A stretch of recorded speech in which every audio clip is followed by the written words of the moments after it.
On a September morning in 1533, a baby girl was born in Greenwich Palace, and her arrival was treated, by the man who had waited years for her birth, almost as a failure.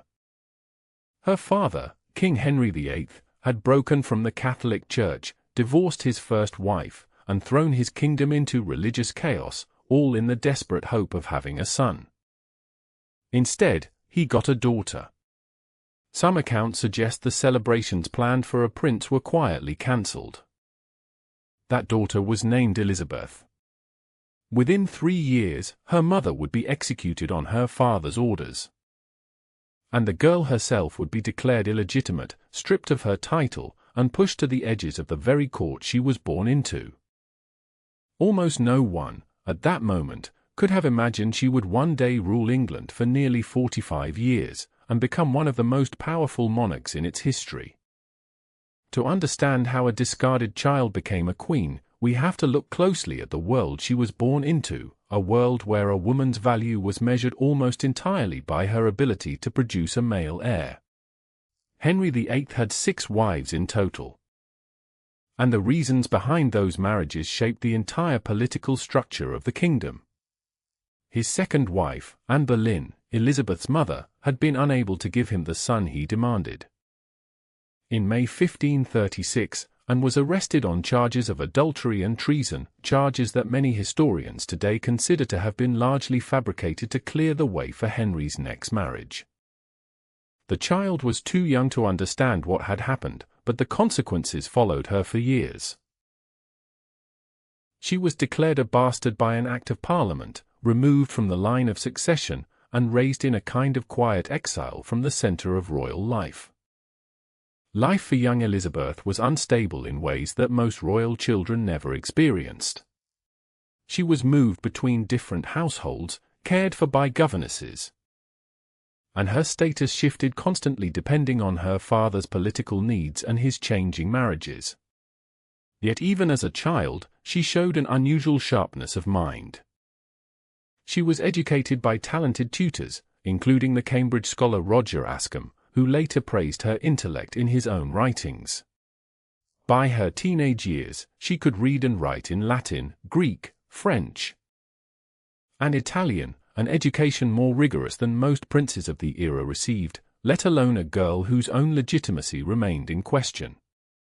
If you're curious how someone so young learned to survive constant political danger, that instinct for careful self-protection would define almost every decade of her life, starting far earlier than most people realize. When Henry died in 1547, the throne passed to Elizabeth's younger half-brother, Edward VI, a sickly boy who ruled for only 6 years before dying of illness at 15. What followed was a period of dangerous instability. Edward's half-sister Mary, a devout Catholic, took the throne next, determined to reverse the Protestant reforms of her father's and brother's reigns. Under Mary's rule, England executed hundreds of Protestants for heresy, earning the Queen a name that has followed her ever since, Bloody Mary. Elizabeth, raised largely under Protestant influence, suddenly found herself in extraordinary danger. In 1554, following a rebellion against Mary's rule, Elizabeth was suspected of involvement, arrested, and imprisoned in the Tower of London, the very fortress where her own mother had been executed less than 20 years earlier. She was around 20 years old, uncertain whether she would leave that tower alive. Historical records show she was interrogated repeatedly. No solid evidence tied her directly to the rebellion. And she was eventually released, and the experience left a lasting mark. For the rest of her life, Elizabeth understood, in a way few rulers ever fully grasp, exactly how quickly power could turn against a person. And how easily loyalty could be a matter of survival rather than genuine belief. It's worth pausing here, because this period of Elizabeth's life is often overlooked in favor of her later triumphs. Because it's exactly the kind of detail worth sitting with if you enjoy discovering the harder, lesser-known chapters behind famous names. Mary's reign ended in 1558. When she died without an heir of her own, her body weakened by illness and what may have been a series of failed pregnancies. The throne passed to Elizabeth, now 25 years old, a woman who had spent most of her life being told, directly or indirectly, that she did not matter. She had been called illegitimate. She had been imprisoned. She had watched 2 monarchs rule and die before her. And yet here she stood. And Queen of England. The kingdom she inherited was not a stable one. The treasury was strained. Religious division between Catholics and Protestants had torn communities apart for a generation. Foreign powers, particularly Catholic Spain and France, watched closely, uncertain whether this young, unmarried queen could hold her throne at all. Many in her own court assumed she would marry quickly and hand real power to a husband, as custom and expectation demanded. She never did. Elizabeth received marriage proposals from princes and kings across Europe throughout her reign. And she carefully, deliberately, kept nearly all of them at a distance. Some historians believe this was a calculated political strategy, using the possibility of marriage as a diplomatic tool without ever fully committing to any single alliance, which might have dragged England into unwanted wars or handed away real authority. Others point to the trauma of her early years, watching her father discard and execute wives, and suggest personal reasons may have shaped her decision as well. The exact truth behind her choice remains genuinely uncertain.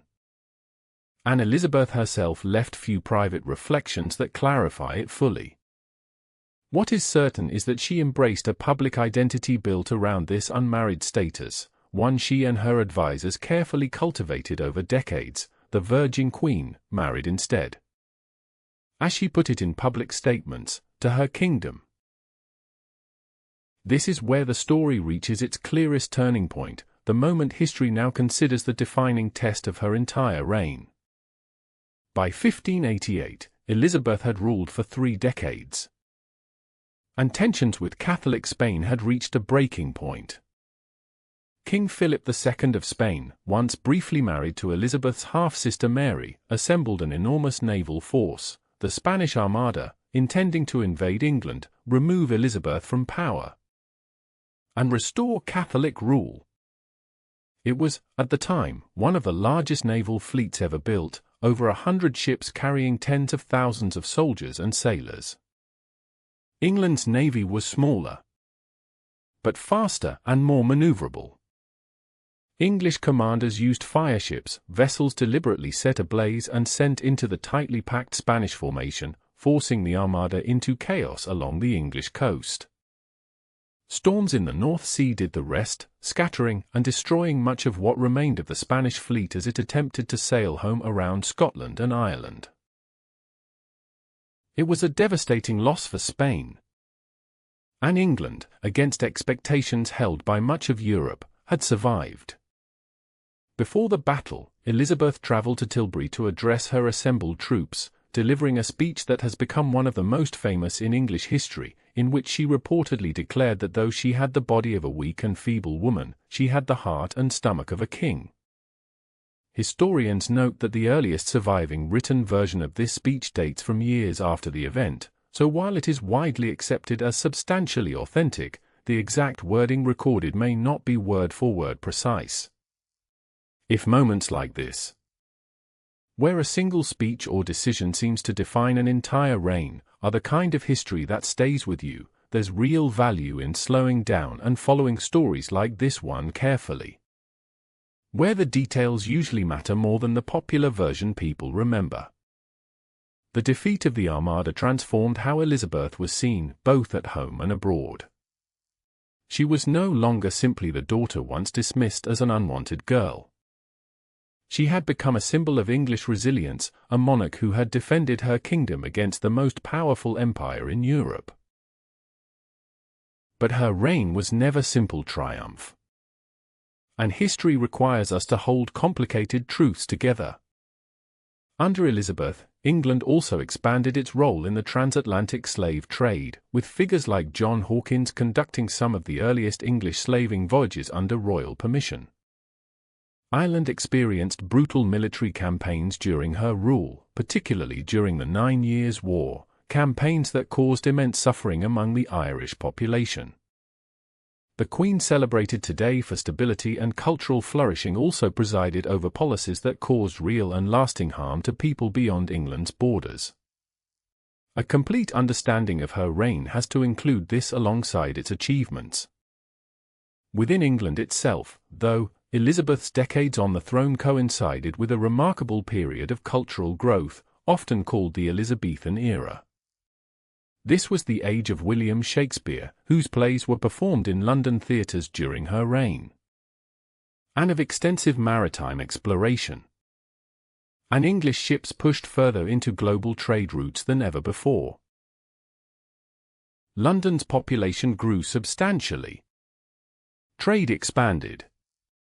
The Queen herself became a careful patron of this cultural energy, understanding, perhaps better than most rulers of her time, that a nation's confidence could be built as much through art and identity as through military strength.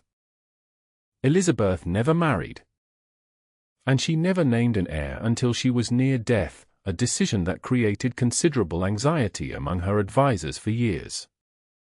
And an unclear succession had led to violence and civil war in England's past. She ruled, in the end, for 44 years, longer than any English monarch before her except a small handful. And she died in March 1603, at the age of 69, having outlived nearly everyone who once doubted whether the discarded, illegitimate daughter of Henry VIII could hold a kingdom together at all. So we return to where this story began, with an infant girl whose birth disappointed a king, whose mother was executed before she turned 3. And who spent years being told, through actions louder than words, that she was not the outcome anyone had wanted. The path from that beginning to nearly half a century on the throne was never guaranteed. And it was never simple. It was built through imprisonment survived, marriage proposals declined, a nation defended against invasion. And decades of careful, deliberate political skill exercised by a woman who understood, more clearly than most people around her, exactly how fragile power truly was.